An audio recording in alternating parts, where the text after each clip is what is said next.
So Wicked for Good premiered this week, and before I get into the video I want to give a spoiler warning, both for the movie and the show. I'm going to be going over major plot elements and characterization, so if you haven't seen the film yet but you want to, please feel free to come back at a later time. Wicked started out as a novel published in 1995 by Gregory Maguire, which was then adapted into a stage musical, which these two movies have expanded on. It's a retelling of The Wizard of Oz, specifically the 1939 film, because many of the iconic aspects associated with The Wizard of Oz were actually unique to that film, like the Wicked Witch of the West's green skin, which were done to show off the movie's Technicolor capabilities. That film is also how most people are familiar with The Wizard of Oz, rather than Frank L. Baum's original books. Wicked recontextualizes the story of The Wizard of Oz to focus on the witches, Glinda and Elphaba, aka the Wicked Witch of the West. It's basically a villain retelling that casts Elphaba as a misunderstood underdog, who was used as a scapegoat by the powers that be to maintain the status quo. For example, in Oz, animals are heavily discriminated against, which Elphaba was trying to put a stop to, along with her being discriminated against for having green skin, among many other things. This movie covers the second act of Wicked the stage musical. As far as the show is concerned, there is a consensus that the second act of Wicked is much weaker than the first, with everything from its songs, visuals, and pacing just not matching up to the first half. Another major issue with the second act is that that's the part where they really try to hammer in the Wizard of Oz connections. The first act is largely original content, with Glinda and Elphaba being roommates at Shiz University, so they have more creative freedom to just tell the story they want to tell, without having to worry about referencing the original source material. So it was pretty much just a college AU. To be honest, I think the story would just be stronger if it was its own thing instead of being a retelling of The Wizard of Oz, especially since it feels like some of the elements from the original story are tacked on just for the sake of it. And even though Wicked for Good was able to flesh out the second act of the story, I do still feel like it retained those issues. Had it been inspired by Wizard of Oz instead of a retelling, then it probably wouldn't have this baggage. It's actually not terribly uncommon nowadays to repurpose fanfiction into its own work. The biggest example of this is probably 50 Shades of Grey, which started out on fanfiction.net as Twilight fanfiction, but even the recent smash hit Alchemized was originally on Archive of Our Own as Hermione fanfiction, and they're very open about this, both with this specific work and publishing in general, having pamphlets that explain what Hermione and fanfiction are.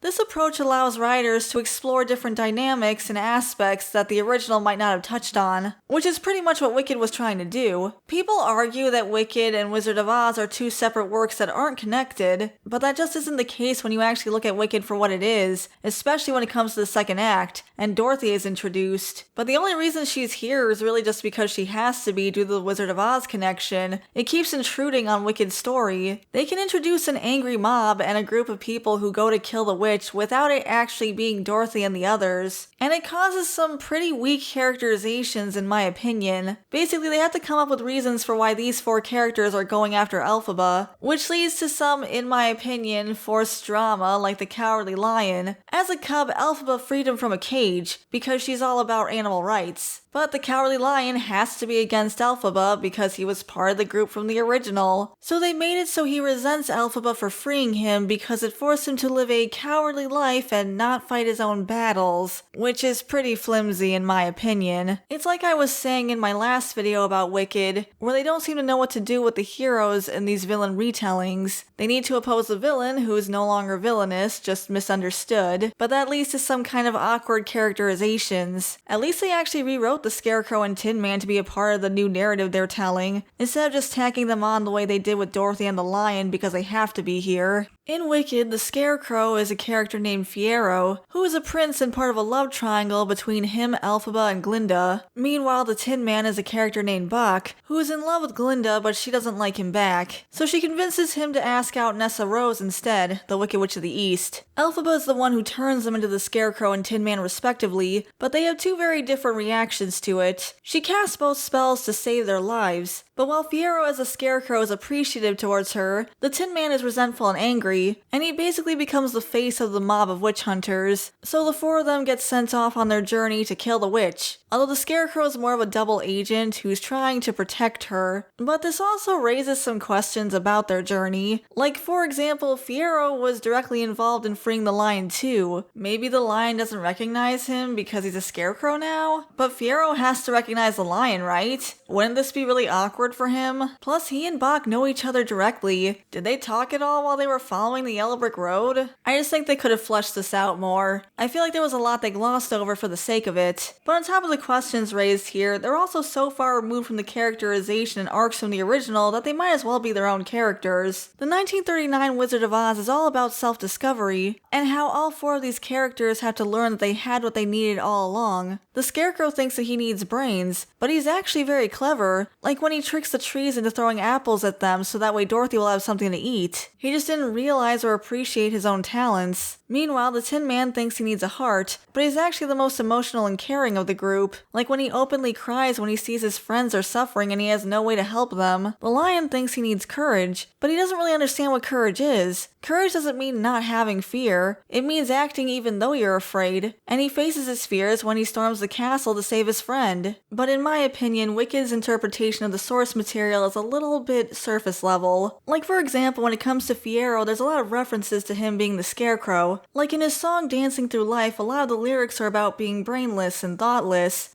Life's more painless for the brainless. Basically just being happy-go-lucky and not being too concerned with anything. Meanwhile, Bach's transformation leaves him very bitter and he's really enthusiastic about wanting to kill the witch. And there's nothing wrong with these characters on their own, but it totally misses the point of the original. I guess technically the lion is fine, I just think his motivations are bad. But I guess that's what happens when you change their motivations to be a personal vendetta against Elphaba instead of just trying to have their wishes granted. And this is all true for Dorothy as well, who is now getting called the C word on Twitter, despite the fact that she is a manipulated child who just wants to go home, but is literally being used by everyone, including the Scarecrow, one of her closest allies. And honestly, her presence just doesn't feel necessary in this story. The citizens of Oz are enough of an angry mob, and again, she's completely removed from her original characterization and arc anyway. Dorothy was dissatisfied with her life on the farm, always dreaming about bigger and brighter places she could be, which is where we get the iconic Somewhere Over the Rainbow. She's often dismissed by the people around her, and she has really mean neighbors like Miss Gulch. So she runs away from home, only to get swept up in the tornado and end up in Oz, the exact kind of magical land over the rainbow she'd been dreaming of, only to find out you should be careful what you wish for. So she has to learn to appreciate her friends and family, as well as her home, along with the lessons her friends learn. The importance of intelligence, courage, and compassion. But again, I think a lot of people just kind of glean the surface level aspects of the Wizard of Oz. Like a common complaint is how the ruby slippers had the power to take Dorothy home at any time, saying that Glinda purposely sent her on a wild goose chase. But the thing is, the magic with the shoes was conditional. Had Dorothy clicked her heels together in Munchkinland when she first arrived, then nothing would have happened, because she hadn't gone through the journey of self-discovery and learned what she needed to learn yet. Basically, when she first arrived in Munchkinland, she thought there were many places like home, but she had to learn that there was no place like home. That's what activated the magic. But instead, they give us basically nothing, and Dorothy goes off to kill the witch, and listens to Elphaba and Glinda singing their hearts out only to kill her anyway, and now a bunch of people hate her. So I do think there's a lot to like about Wicked. The complex relationship between Elphaba and Glinda is very compelling, among a lot of other qualities. And Wicked is definitely not the only villain retelling I have this problem with, but I just think the elements coming from the source material weren't really necessary, and Wicked is at its best when it's doing its own thing. But that's my opinion. What do you guys think? Do you think that the references to the original are integral to Wicked? Or do you think Wicked could have stood on its own as an original work? Let me know in the comments below, I'd love to hear from you. Before I go, I want to give a shout out to our members: Tyrant Carnivore, Shiny Orc Boy, Depth Charge Media, Samaru163, Gabby Hime, Verdant Range, JVR, Equestron, Norman Sweet Cream, Way Beyond Coincidence, Hunter Rose, 80s Nostalgia Guy, Felix Spam, J Draws, Meowsers, Sky, Philip,